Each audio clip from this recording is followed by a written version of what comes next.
for his passionate message this morning. I listened to it in private residence, and he was convincing and significant speech. He speaks for a people who have shown remarkable courage and strength in the face of brutal aggression. Courage and strength that's inspired not only Ukrainians, but the entire world. Putin is inflicting appalling devastation and horror on Ukraine, bombing apartment buildings, maternity wards, hospitals. I mean, it's god-awful. I was speaking about this with our commander behind me here, General Milley. I mean, it just is amazing.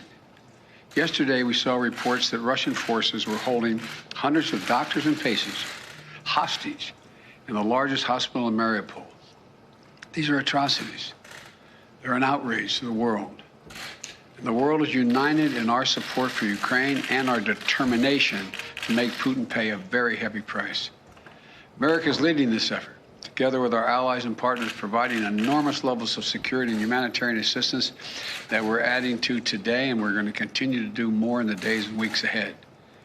We're crippling Putin's economy with punishing sanctions that's going to only grow more painful over time, with the entire NATO and EU behind us and many other countries. What's at stake here are the principles that the United States and the United Nations across the world stand for. It's about freedom. It's about the right of people to determine their own future. It's about making sure Ukraine will never be a victory for Putin, no matter what advances he makes on the battlefield. The American people are answering President Zelensky's call for more help, more weapons for Ukraine to defend itself, more tools to fight Russian aggression. And that's what we're doing. In fact, we started our assistance to Ukraine before this war began, as they started to do exercises along the Ukrainian border, the Russians, starting in March of last year. We took the threat of Putin invading very seriously, and we acted on it. We sent Ukraine more security assistance last year, $650 million in weapons, including anti-air and anti-armor equipment, before the invasion, more than we had ever provided before. So when the invasion began, they already had in their hands the kinds of weapons they needed to counter Russian advances. And once the war started, we immediately rushed $350 million in additional aid to further address their needs. Hundreds of anti-air systems, thousands of anti-tank weapons, transport helicopters, armed patrol boats, and other high-mobility vehicles, radar systems that help track incoming artillery and unmanned drones, secure communications equipment and tactical gear, satellite imagery and analysis capacity. And it's clearly helped Ukraine inflict dramatic losses on Russian forces. On Saturday, my administration authorized another $200 million to keep a steady flow of weapons and ammunition moving to Ukraine.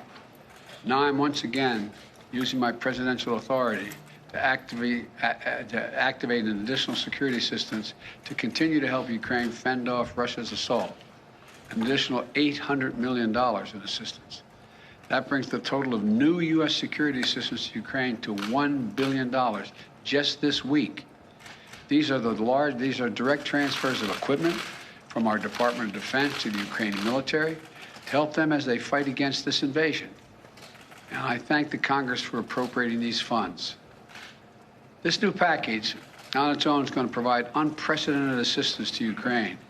It includes 800 anti-aircraft systems to make sure the Ukrainian military can continue to stop the planes and helicopters that have been attacking their people and to defend their Ukrainian airspace.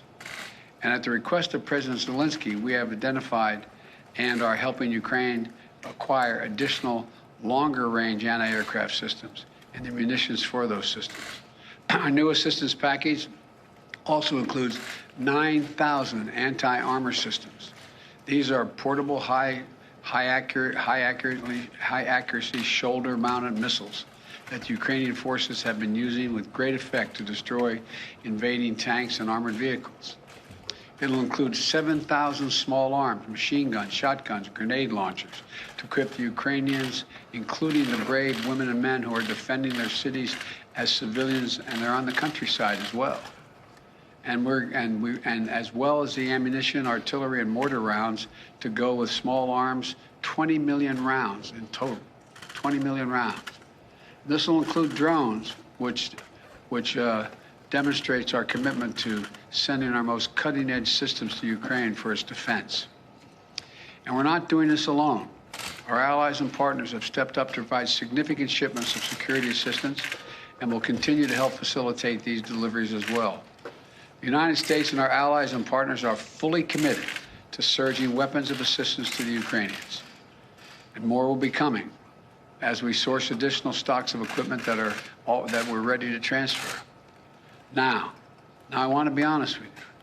This could be a long and difficult battle, but the American people will be steadfast in our support of the people of Ukraine in the face of Putin's immoral, unethical attacks on civilian populations. We are united in our abhorrence of Putin's depraved onslaught, and we're going to continue to have their backs as they fight for their freedom, their democracy, their very survival. We're going to give Ukraine the arms to fight and defend themselves through all the difficult days ahead. We're going to continue to mobilize humanitarian relief to support people within Ukraine and those who have been forced to flee Ukraine. In just the past few weeks, we provided $300 million of humanitarian assistance to the people in Ukraine and in neighboring countries. Tens of thousands of tons of food, water, medicine, and other basic supplies to support the people in need. Our experts on the ground in Poland and Moldova and other neighboring countries are there to make real-time assessments of the rapidly evolving crisis to get urgently needed humanitarian supplies to the people in need when they need it. And we will support Ukraine's economy with direct financial assistance as well. And together with our allies and partners, we will keep up the pressure on Putin's crumbling economy, isolating him on the global stage. That's our goal. Make Putin pay the price, weaken his position, while strengthening the hand of the Ukrainians on the battlefield and at the negotiating table. Together with our allies and partners, we're going to stay the course. And we'll do everything we can to push for and end this tragic, unnecessary war. This is a struggle that pits the appetites of an autocrat against humankind's desire to be free. And let there be no doubt, no uncertainty, no question.